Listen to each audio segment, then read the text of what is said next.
Hi friends, அஸ்ஸலாமு அலைக்கும். இந்த வீடியோ வந்து என் பையன் இந்த school uniform first time wear பண்ணுறனால எல்லாருமே பார்க்குறதுக்கு கேட்பாங்களே, ஸோ அதனால் நான் வீடியோவை கேப்சர் பண்ணியிருக்கேன்.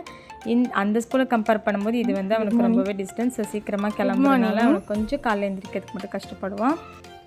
மாஷா அல்லாஹ், அவனுக்கு இந்த ஸ்கூல் யூனிஃபார்ம் வந்து ரொம்பவே நல்லா இருந்துச்சு. அவனுக்கு இந்த ஸ்கூல் யூனிஃபார்ம் ரொம்பவே பிடிச்சிருக்கு, கலட்ட மாட்டேங்கிறான் வீட்டுக்கு வந்து கூட. யாரும் பயந்துடாதீங்க. சின்னதாக ஸ்கின் கேர், ஹேர் கேர்லாம் முடிச்சுட்டு பார்லர் போயிட்டு ஐப்ரோஸ்லாம் கட் பண்ணிவிட்டு அதுக்கப்புறமா பேக்கிங் ஜாமான்லாம் வாங்குறதுக்கு சூப்பர் மார்க்கெட் போயிட்டு மேக்ஸிமம் என்னென்ன ஆக்டிவிட்டிக்கு வாங்குறதெல்லாம் வாங்கிட்டு மேக்ஸிமம் என்னென்ன வேலை இருக்குமோ அது எல்லாத்தையுமே நாங்கள் வந்து 8 to 1:20 முடிக்க பார்ப்போம். ஸோ காலையில் 8 o'clock பஸ் ஏறி 1:20 வந்துடுவான். அன்றைக்கி தான் வந்து ஐடி கார்டு ஃபஸ்ட் டைம் கொடுத்தனால அதையும் போட்டு வந்தேன். இவங்களாம் வந்து ரெயினோட அப்பார்ட்மெண்ட் ஃப்ரெண்ட்ஸ். இவங்களாம் இது வந்து என்னோடய ஃபேவரட். இது என்னதுன்னு தெரிஞ்சால் கமெண்ட்டில் சொல்லுங்கள், எத்தனை பேருக்கு தெரியுதுன்னு பார்க்கலாம். ஸ்கூல் ஆக்டிவிட்டிக்கு நான் என்னோடய ஃபேவரட் எமோஜி வரைகிறேன். ஸோ அது என்னென்னு கெஸ் பண்ணுங்கள் பார்க்கலாம்.